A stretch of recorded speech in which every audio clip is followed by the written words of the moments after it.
Welcome to Byte-Sized Agency Briefs, a webinar series that packs a ton of important agency information on one topic from one expert into a 25-minute brief. Why 25 minutes? Because who has the attention span for much more these days? And you can squeeze in a listen between meetings with time for a bathroom break or coffee refill before your next meeting.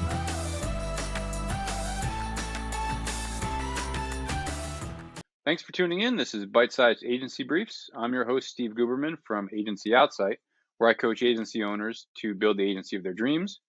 I'm here with Jasz Rae, a former account manager at large agencies who now runs Jasz Rae Digital, which is an agency for agencies. That's how you describe it, right? Yes, exactly. Awesome. Well, thanks for joining me. I'm glad you're here. Yeah, I'm excited to be here. Yeah, thanks for having me. Awesome. So first of all, and I don't remember exactly how we got introduced. Maybe it was Bureau of Digital. I don't remember. Yes, I think LinkedIn, maybe. Okay, I'll take it. Anyway, who's to say? We're here now. I was like smitten by your name the first time. I was like, Thank is it really you. just Jazz? Like Jazz? Yeah. So I dig that. Thank you. I want to get into what you're all about as the agency of agencies. Beautiful. But what's your backstory? Big agency experience. Yeah. Like, how'd you get where you are now? Definitely, yeah. So spent my whole career working in the agency space. I like to tell a story about my first internship that weirdly led me to where I am today, where I worked for this big agency in downtown Cleveland. And I came in on my first day. I was like 18, 19 years old. And they said to me, like, you're going to write all of our blog posts, do all of our social, everything. And I was like, that feels like not a great job to give your intern. Like, this feels very important for somebody who is like a freshman in college. But I was like, great, awesome. I'm up for the challenge. I'll do it. So fast forward, worked for more agencies, started my own agency, and quickly realized the old saying, the shoemaker's kids never have shoes, holds true.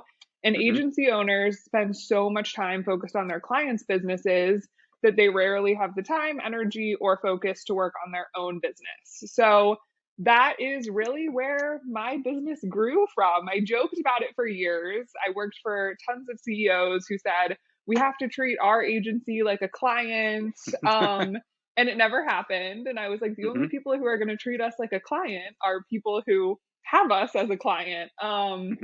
And yeah, that's where I am now. Yeah, that's a tale as old as tales ever get, is we'll treat ourselves like a client, and then the first one that gets bumped when we're too busy is that new client, the shiny new client of ourselves. Yeah. Yes, exactly. So you launched Jasz Rae Digital. Oddly enough, it's got the same name as you, which makes a lot of sense. So thank you. So you do marketing, branding, biz dev, essentially, for what kind of agencies? Exactly. Yeah. So we work with boutique agencies. So usually they're on the smaller side. I love to work with founders. So that's why I stick to those smaller agencies. I find that they are the real visionaries. They understand the target market better than anybody else. And so they're who I like to talk to. And we do one of three things, sometimes a variety of three things for them. Some of my clients come to me just looking for general awareness. A lot of times they'll come to me and say, I'm telling my clients that they need to be doing marketing, and I'm doing a really bad job marketing myself. I tell my clients they should be on social, they should be sending emails, they should be doing all the things, and I don't do it, and it makes me look bad. So they'll just hire me to do some general awareness campaigns for them. Then I also have clients that will come looking for more like true lead generation. So they're looking to grow their agency, they're looking to move into a new market, and they need to start generating some leads. And then last but not least, and like I said, sometimes in conjunction with the other two, I have clients that are looking for more sales support. So we are a HubSpot provider. And we do a lot of the CRM setup. How do you track your sales pipeline? If you're thinking about hiring a salesperson, how do you get those processes in place before you hire that salesperson? So we do some of that work as well. Interesting. All right. So those are the challenges that typically they're coming to you with of so busy. All the growth we've had so far is maybe opportunistic. It's referral, word of mouth, Exactly. but we want to do more targeted growth. And you'll set up the foundation of, well, you need a CRM, Mhm. or you've got one you're not using it. We'll train your team how to use it. Yeah. And then you're doing that up front of persona development. Same thing they would do for their clients. Persona development. Where Mhm. do they live? What are they saying? What's attractive to them? And building a kind of a go-to-market plan from there for them, right? Yep, exactly. So why, and just kind of curious from your strategic standpoint, why HubSpot and not, let's say, Salesforce, Mhm. Pipedrive, SharpSpring, any of these other guys?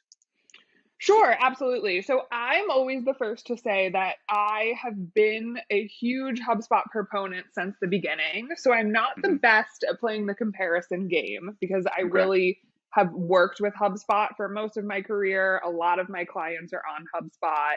That being said, I really love how scalable it is. Hmm. Many of my clients are on the free HubSpot CRM, so they really Hmm. don't need any of the paid tools. And even just the free side is so robust and really gets you where you need to be. So I just feel like it has a super low barrier to entry, but at the same time, it's scalable. So it's not the type of thing where you're going to outgrow it. And a year down the road, you're going to say, oh, like now we need to onboard to a whole new tool. It also puts everything in one place. So it's not Hmm. just a CRM, it's a marketing automation tool, it has operations tools, it has customer support tools. So you can host your website there. So that's another really nice piece is to Hmm. have everything in one central location so you have that closed loop reporting on where leads are coming from, how they're converting, all of the above. So is it safe to say that if a boutique agency, and Mhm. let's define a boutique agency, it's an Okay. owner and maybe a couple of contractors, or maybe an owner and a designer, or an initial employee, but they're, let's say, sub $500,000 in revenue. Fair to Yes. say?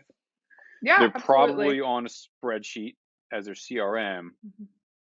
or they're using a whiteboard, which most of us have started with also. They could go and sign up and jump into HubSpot. No advertisement here, but like tactically, they could go sign up, be up and running in a day by putting in their initial contacts, their initial leads, their initial deals, and essentially they've got a CRM out of the box right there, right? Exactly. Yes. Super user friendly. To your point, yeah, you can get yourself up and running in a couple hours. And then from there, it's very much like a set it and forget it model. So HubSpot integrates with your personal email. So any like communication that you're doing with prospects, if you're sending proposals, things of that nature, everything is automatically getting logged in there. Hmm. So that's what's really nice. It's not like an added thing that you have to constantly be like reminding yourself to go into and check on. So historically, I was very anti HubSpot for a lot of years. Mhm. I didn't like their sales culture. Mhm. I had read a lot of really negative stories about their churn and burn culture, sales teams, that whole bro sales culture, if you want to call it that. And so I used Zoho CRM for a lot of years. I used Mhm. Pipedrive for a lot of years. I feel like there was a third one that I used for a bunch of years. And for some reason, when I launched this business, I kicked the tires with HubSpot free CRM, Mhm. and I still use it, and I really love it. And so I also still love Pipedrive. I have some clients that use random things, like they'll use Active Campaign as a CRM or things like that. Mhm. It's rare that I've run up against something that's like, yeah, you've got to hit the paywall. You know what I mean? Like the Right. upgrade in order to use that feature. Like, yeah, if you want to use marketing automation or certain reports, but and I'm not a boutique agency, and I'm not $500,000, but Mhm. I get by on the free version really well with organizing leads, categorizing people where they need to be in different buckets as far as qualified, unqualified, MQL, SQL, things like that, Yeah. and deals, and just tracking the stages of a deal. Mhm. So I know I need to check back in with Susan because she said at the end of Q1 she might be interested in jumping on board with me. Yep. Are Exactly. there other things in that free version that you think are like super valuable that owners should be jumping into and leveraging? Yeah, I mean, you hit the nail on the head. I think that the deal pipeline is the most valuable piece of the puzzle to have that visibility to Hmm. say, to know exactly what's in your pipeline. And even to take it a step further, I actually, if you're envisioning my pipeline, I have my closed lost broken into sections around Hmm. what happened with them.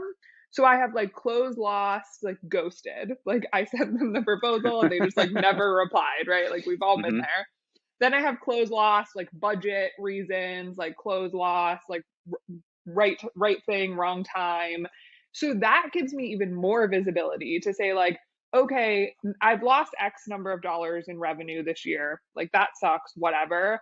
But really, let's get granular and understand like what truly happened. Like if it's a Hmm. budget issue, maybe I need to be like finding higher paying clients. If it's a Hmm. ghosting issue, maybe I need to transform my sales process to be having Yep. more conversations with them or following up more, whatever it might be. Um so I think like the customization piece and being able to use it in a way that really meets your business needs is huge.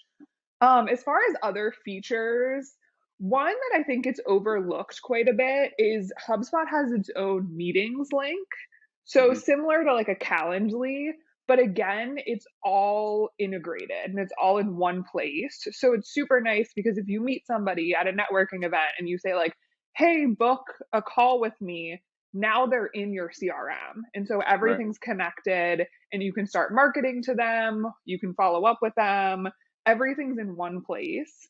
So that's another feature that I just don't see people using as often as you would think. And again, it's like you don't need another tool. Everything can just be right there. I probably would use that if I didn't already, if I wasn't so heavily embedded in Calendly. Hmm. And so because I guess I started with Calendly around the same time, it all feeds in anyway somehow. And I don't Hmm. know if that was something I set up or natively happens. I don't know. But one thing you mentioned as far as the lost part of a pipe drive. So in not pipe drive, a pipeline in HubSpot for those listening, when you drag a deal and you say I lost it, or when you drag a deal and you say you won it, yay! When you drag a deal and you say you lost it, it asks you why. And for me, the fact that you type it in doesn't give you the ability to choose from reasons and then get reporting from that. So what you're saying is break it down into lost it because they ghosted me, lost it because the pricing was wrong, or lost it because the timing was wrong. That last one is good because you can always come back next Hmm. quarter or whatever and say, hey, have things changed for you financially that you want to jump in? Yep, Um, yeah, exactly. yeah. So you're set. So if they come to you, they got the spreadsheet or the whiteboard or the notepad. You're setting them up on a CRM. HubSpot is your CRM of choice. You're training them on their how to use it, but also are you breaking into like the daily habits that they need to own in order to be successful Yeah. in biz dev? Definitely. Yeah. And I would say, even taking it a step further, I know a lot of agency owners hate sales, and one of their Hmm. goals is to hire a salesperson, hire a sales consultant. And I always preach like, you cannot do that until you have figured it out on your own. Because if Hmm. you can't sell or if you don't have your processes in place, there is no way that you can expect somebody else to do it. Hmm. So that's a big piece of the puzzle too, making sure everything is not just like living in your brain. So it needs to be in a system.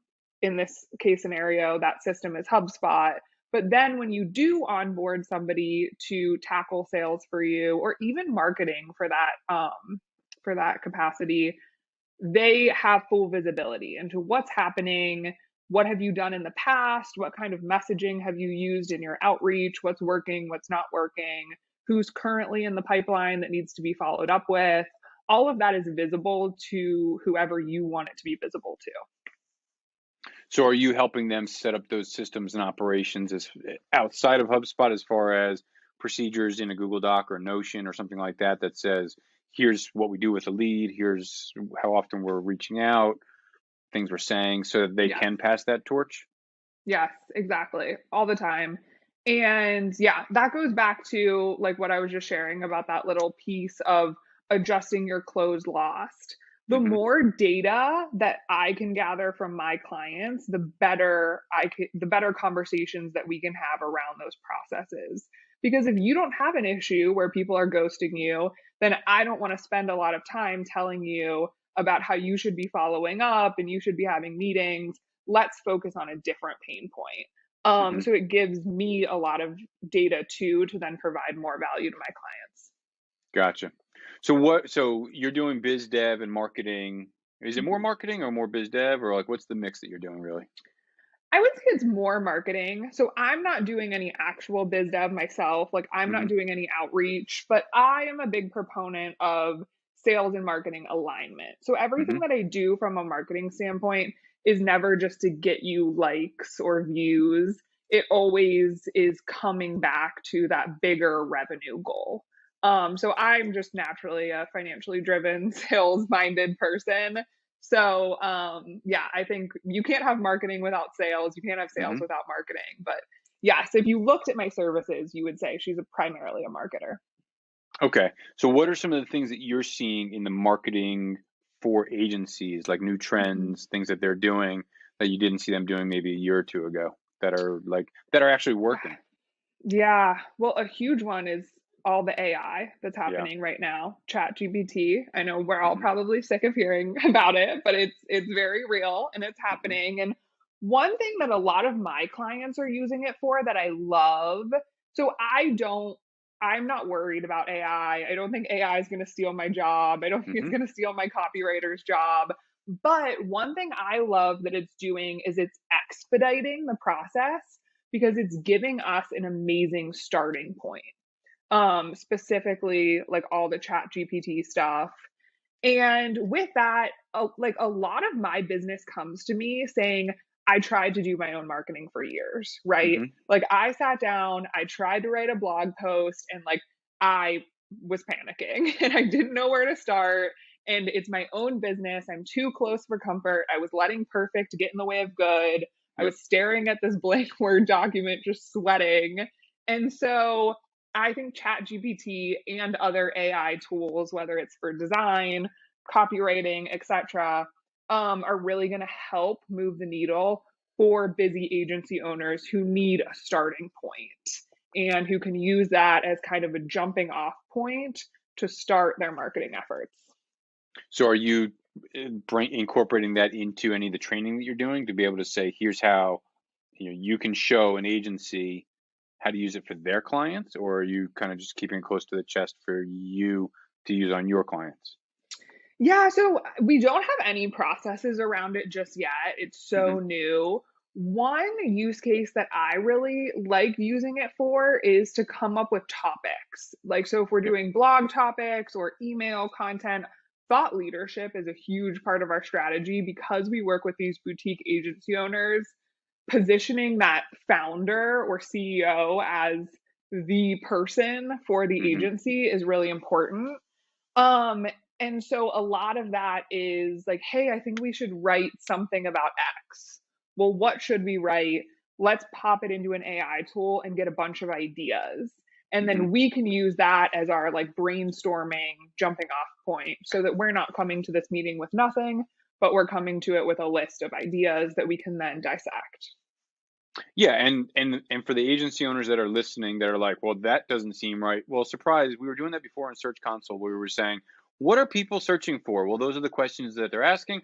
Those are the topics you use for your blog post, right? Same thing. We're just asking a robot to give us those topics now. Exactly. Um, Yeah. yeah, and I, a lot of people I've been listening to are like, use it for your topics, use it for your keyword and metadata. Don't use it for Mhm. your long form content. Let that be human based because there's a human connection that needs to be made in good marketing, Yes. and robots are just not getting there. Yeah, Hopefully they don't, exactly. but that's a whole sentient discussion we'll have another time when we're allowed to, when the robots tell us we're allowed to. But cool, I'm glad you're leveraging it in the ways that you are. I think that so the difference is your clients, I think, understand what you do. They just know they don't have the ability to do it because time constraints. So they put value on the results you get for them. They're willing to, hopefully, they're willing to pay you Mhm. what you're asking for as Mhm. opposed to the way their clients would treat them and trying to negotiate a nickel and dime as opposed to Mhm. understanding, cool, that's what it costs, that's what it costs, so let's get the results. Um, how are you supporting them from a sales standpoint post marketing? So thought leadership name is getting out there. They're being seen as this is the boutique agency in the market, in the manufacturing industry, let's say. I need to go work with agency XYZ. Are you training them on sales tactics and talking and closing and Sandlering and things like that? Or where do you leave it with that? So I'm a big proponent of super simple sales. So hmm most of my clients, the leads that they're getting, especially from our marketing, are pretty warm. So, like I Okay. said, I believe very heavily in thought leadership. A lot of my clients are putting themselves out there on platforms like LinkedIn, or they're speaking on podcasts, events, things like that, so that they can meet people and start having those conversations. hmm They're having a lot of like virtual coffee chats, networking chats, things of that nature to start to build those relationships. So when the sales piece comes into play, it's rarely a cold conversation. So there's admittedly not a ton of training that needs to happen when you have a pipeline full of really warm leads, because those people understand what you do. They're familiar usually with your prices already because maybe you've had a conversation or you're transparent about them in some of your marketing. And so it's more of just big picture. Let's talk about how this would specifically work for my business and what the plan is to move forward. And is there ever a desire from the agency to say, let's get into this work, but let's do it in a way that you're teaching us to transition it back in house after 6, 9 months, kind of thing? You set up the Yeah. platform, systems, cadence, whatever, and then train our whatever to do it in house. Or is that a Sure. formula for failure? So, yes and no. So I start every one of my client engagements with what I call a strategic growth plan. hmm So what that is we build out the buyer personas. We do some market research to figure out what types of content is going to resonate with them. Then we do a competitor assessment to understand the marketplace, who else is competing for your buyer persona's attention. We do some revenue goal planning to say, okay, based on your revenue goals for the year, how many leads do we need to bring in? How much do hmm we need to invest in marketing? And oftentimes that strategic growth plan in and of itself is a standalone deliverable. So I do have some clients who will hire me just to give them the strategy, just to do that research and kind of be that partner for them. And then they'll run with it in house and we'll meet monthly, quarterly, just to check in and have that kind of partner to bounce ideas off of and do some consulting with. Because to your point, a lot of my clients are marketers, so they know what they're doing.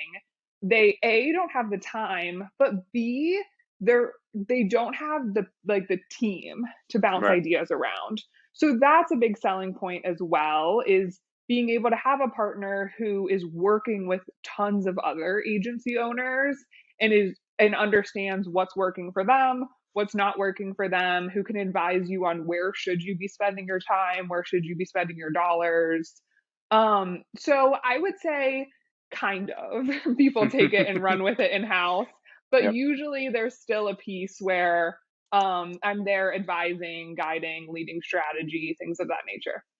Gotcha. And that makes a ton of sense because in many cases, I would imagine, even if they are overzealous and say, hey, we've got the time, you've trained us, you've given us the tools, at some point that's going to fizzle out and they're going to need to bring you back in to save them and Mhm. resurrect that system again. So, Yeah. yeah. Awesome. Listen, I want to spend the last like 90 seconds totally kind of Right. unrelated to how agencies should be doing marketing and ask a couple rapid fire questions. So, Beautiful. jumping into it. What's your latest new hobby, book, podcast that you're into right now? Ooh, this is a good question.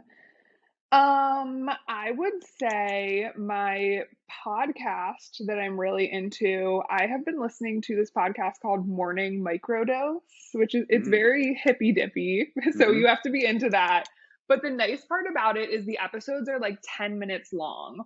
So it's actually a snippet of a larger podcast and they kind of take all the good stuff out of it and then give you the 10-minute version to listen to first thing in the morning. And I just love that format because I, like everyone else in the world, am insanely busy. And sometimes committing to an hour plus long podcast is just not a reality. So I love that they do the work for me and are just chopping it up and giving me what I need. Very cool. Have to check that out. Mhm. What's a hot new tool that makes your life simpler, business or otherwise? Well, I feel like we've already talked about The obvious ChatGPT. one. Yeah, I know it's making everybody's life easier. Um, yeah, I would say that's my big one. This Yeah. is not a tool, but I also recently hired a dog walker that has just been a game changer for me. I would say agency owners or anybody else who, is running a business, Hmm. don't be afraid to delegate the small stuff too. I think like we often forget that, like hiring a cleaning person, hiring a dog walker, that all is going to help make your business better in the end because you're not stressed, you're not taking the time out of your day to do that stuff. So that's a reminder to myself and everybody else that those things are tools as well. Well, I think you just dovetailed that into what my last question was going to be, which is what's one of the best pieces of advice that you can give Mm, currently? And certainly, delegate is huge. Letting go of some of those small things that occupy other parts of your time. So we'll take that, and with that, Jazz, thank you so much for joining us. thank I appreciate your you. time and you sharing your experience and your knowledge with our listeners. So thank you Yes, very much. thank you. It was a lot of fun. Thank you.